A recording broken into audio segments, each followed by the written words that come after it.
Hello મિત્રો, રાધે રાધે, જય શ્રી કૃષ્ણ બધાને.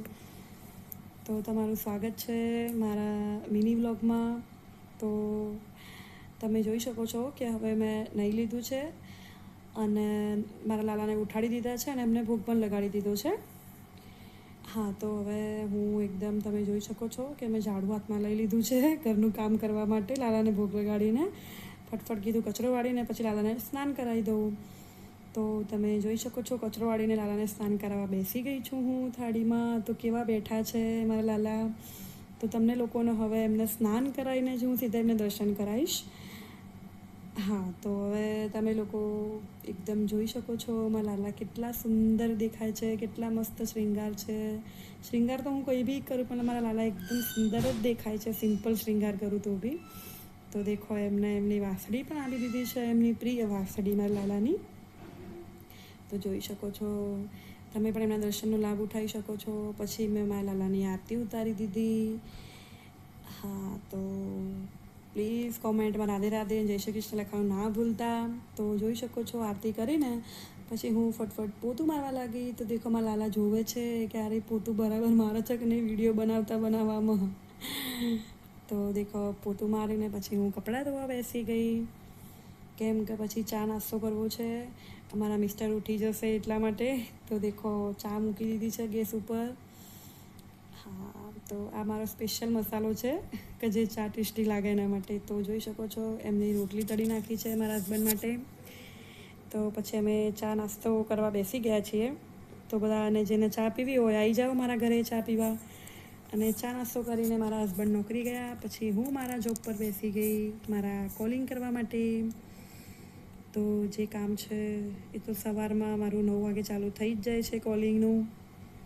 તો તમે જોઈ શકો છો પછી મારું કોલિંગ થોડું કરીને હું રસોઈ કરવા લાગી. આજ થોડું મોડું થઈ ગયું રસોઈ માટે, તો જલ્દી ઉતાવળ કરી નાખી.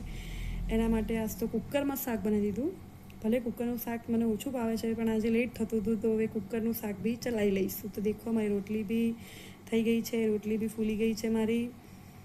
હા, તો રોટલી પતી ગઈ સાઈડમાં અને સાઈડમાં કુકરમાં શાક મૂકી દીધું છે. તો દેખો મસ્ત ગવાર બટેકાનું થોડું રસાવાળું, અમને રસાવાળું ઓછું ભાવે છે. તો મસ્ત ગવાર બટેકાનું શાક કરીને રસોડાનું કામ પતાવીને લાલાને ભોગ લગાવીને હું બેસી ગઈ છું પાછા કોલિંગ કરવા માટે.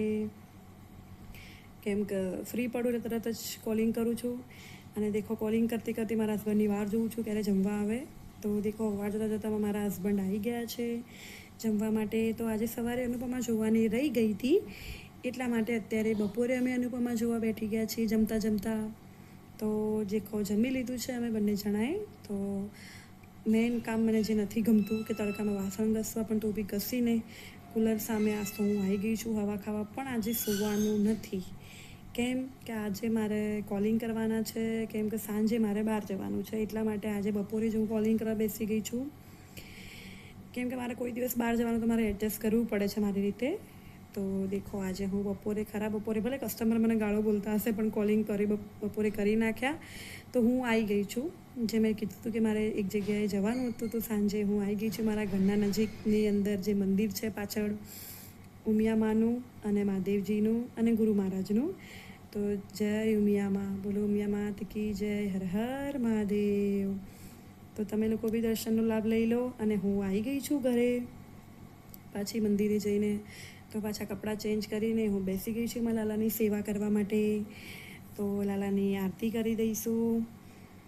તો લાલાની મને આખો દિવસ એમ થાય કે શું કરું, એમ કંઈક ને કંઈક કરતી જ રહું એમની જોડે. કેમ કે મને બી મજા આવે છે એમની સેવા કરવાની.